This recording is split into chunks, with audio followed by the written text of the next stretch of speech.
Olá, hoje nós vamos estudar os capítulos 10 a 12 do livro de Ezequiel. Versículo 1 do capítulo 10. Querubins fizeram parte tanto do tabernáculo como no templo, pois as cortinas internas e o véu que separava o Santo dos Santos no tabernáculo eram decorados com querubins, assim como as paredes do templo, e também havia querubins na Arca da Aliança. Eles constituíam um trono para a invisível presença e glória de Deus. Os animais na visão em Ezequiel 1 não foram nomeados, mas Ezequiel os reconheceu como sendo querubins.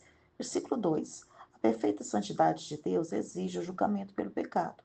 Os querubins são anjos poderosos. Os carvões em brasa que foram os carvões em brasa que foram espalhados sobre a cidade representavam a retirada dos pecados.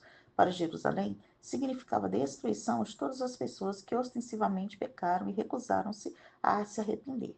Logo depois dessa profecia, os caldeus destruíram Jerusalém com fogo em 586 a.C. Versículo 3. Por todo o tempo em que a glória do Senhor residiu no templo, a nuvem que a acompanhava para revelar a glória do Senhor encheu o átrio. Versículos 6 e 7. As brasas acesas foram espalhadas por Jerusalém. Era uma indicação do juízo sobre a cidade. Versículos 9 a 17. Toda essa seção é semelhante a Ezequiel 1, versículos 4 a 11, com uma ligeira diferença no versículo 14, que troca a face de boi do capítulo 1 por face de querubim neste capítulo. As quatro rodas do carro de Deus se misturam com os quatro anjos precisamente coordenados entre si. Cada querubim estava junto a uma roda diferente. Todas eram tão parecidas que dava a impressão de tratar-se de uma única roda, como se elas estivessem uma dentro da outra. Assim, como a aparência delas era tão unificada, suas ações estavam em harmonia. Os querubins tinham corpos como de homens, e as rodas de seu carro eram cheias de olhos, indicando total percepção, tanto para ver quem eram os pecadores, como para saber o castigo que lhes seria apropriado. Versículos 18 a 22. Ezequiel apresenta o cumprimento da advertência proferida por Moisés em Deuteronômio 31, versículo 17, e que foi repetida mais tarde por Oséias em Oséias 9, versículo 12. A glória de Deus deixou o templo e nunca mais esteve completamente presente até que o próprio Cristo o visitou na época neotestamentária. A santidade de Deus exigiu que ele deixasse o templo, porque este recinto fora contaminado. Deus teve de destruir completamente o que as pessoas perverteram. O movimento da glória de Deus para a porta oriental prenunciou a sua partida final do complexo do templo e de Jerusalém. A porta oriental também seria, para os judeus, o local do juízo final, como está em Zacarias 14, versículos 1 a 9. Agora nós vamos estudar o capítulo 11, versículos 1 a 3 do capítulo 11. Ezequiel foi tomado pelo Espírito e levado ao lugar de onde a glória de Deus havia partido e viu 25 homens, que representavam não os sacerdotes, mas líderes que tinham influência sobre as pessoas que haviam dado conselhos fatais a seu povo. Os maus líderes eram parte dos motivos que levaram Deus a enviar o seu castigo. Eles permaneceram em Jerusalém após a invasão babilônica em 597 a.C. e se sentiram seguros e favorecidos por Deus, e se consideravam como porções escolhidas de carne em uma panela, enquanto consideravam os exilados que haviam sido deportados para a Babilônia como ossos. Versículo 6. Os líderes que induziram Israel ao erro ao incitar falsas expectativas de uma defesa vitoriosa em vez de aconselhar uma rendição pacífica, eram os responsáveis pelo resultado de morte que isso resultou. Muitas pessoas morreram ao resistir à Babilônia. Versículo 7. O profeta deixa claro que a melhor parte, a carne da cidade, compunha-se daqueles que tinham sido mortos. Os novos líderes tinham se considerado a melhor parte. Versículos 8 a 10. O foco aqui é a distinção entre os líderes e as pessoas mortas. O resultado traz a clareza que faltava na parte anterior da visão, a saída da corte de Zedequias e sua destruição nas mãos dos babilônios em Ribla. Versículos 11 e 12. O Senhor mandou que Ezequiel dissesse que o juízo viria sobre eles, os líderes, que se consideravam melhores que os exilados, porque Judá adotou as práticas religiosas corruptas das nações vizinhas. Versículo 13. A morte de um dos líderes do versículo 1 foi um sinal de que Deus certamente faria com que suas palavras se concretizassem.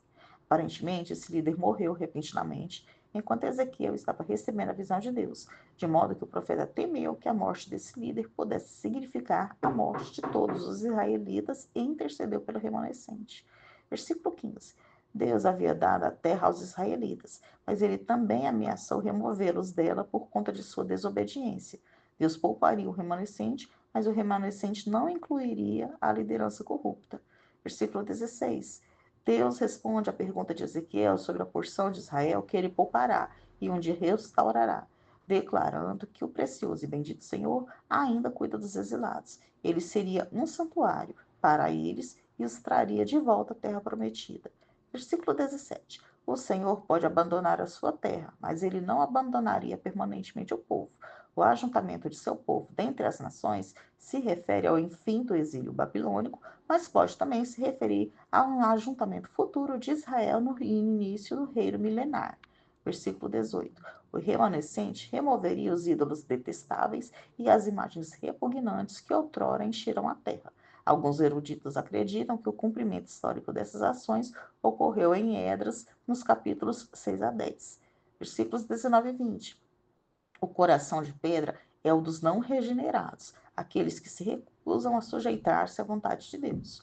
O coração de pedra é outro modo de se referir aos obstinados de coração. A transformação espiritual radical do povo e as associadas bênçãos físicas prometidas nesta e em outras profecias da nova aliança se cumpriram parcialmente com a vinda de Jesus e no derramamento do Espírito Santo no dia de Pentecostes, em Atos 2, e ocorrerão totalmente na futura era messiânica. A restauração do relacionamento de Israel com Deus cumprirá o objetivo do primeiro êxodo. Versículos 22 a 25. A glória do Senhor se dirigiu para o Monte das Oliveiras, para o qual o glorioso Filho de Deus retornará na sua segunda vinda. Novamente, Ezequiel permaneceu corporalmente na sua casa na Babilônia, visto pelos que os visitavam. Deus, que sobrenaturalmente lhe deu a visão de Jerusalém, fez com que seus sentidos voltassem para a Caldeia, desse modo pondo um fim ao estado de visão. Uma vez que a visão tinha cessado, Ezequiel pôde dizer aos seus companheiros de exílio tudo quanto Deus lhe havia revelado. Agora nós vamos estudar o capítulo 12, versículos 1 e 2 do capítulo 12.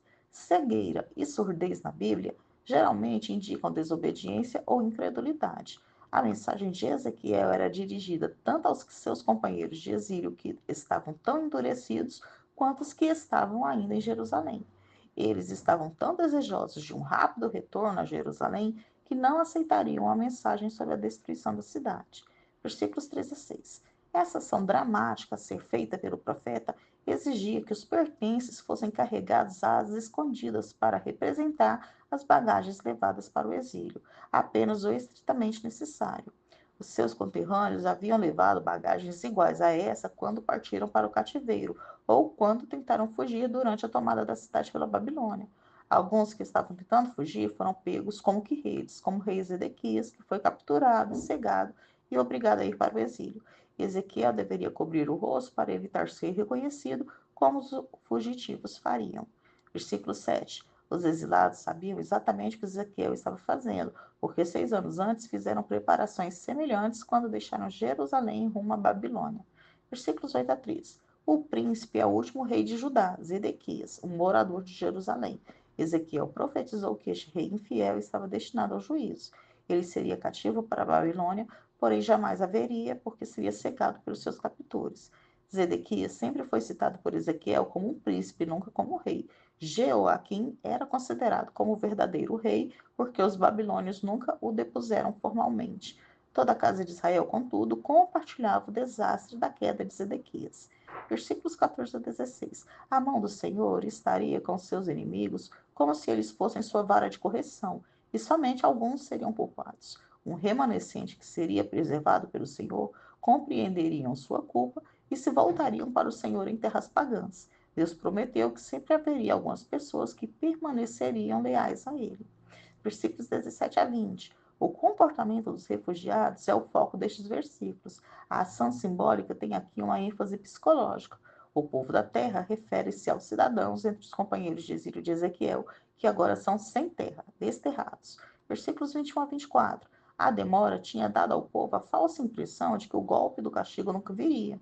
Na verdade, um ditado se tornou popular, sem dúvida, criado pelos falsos profetas que levaram o povo a rejeitar as profecias e visões de Ezequiel e deram ao povo visão falsa e adivinhação lisonjeira. Versículo 25. O profeta foi muito claro quanto ao tempo em que essas profecias se cumpririam durante o tempo de suas vidas. versículos 26 a 28, as coisas que Ezequiel predisse não pareciam estar acontecendo. Por esta razão, o povo continuou a esperar que a paz estivesse no horizonte. Deus declarou, porém, que o juízo inevitável estava se aproximando. Nós terminamos aqui o estudo dos capítulos 10 a 12 do livro de Ezequiel.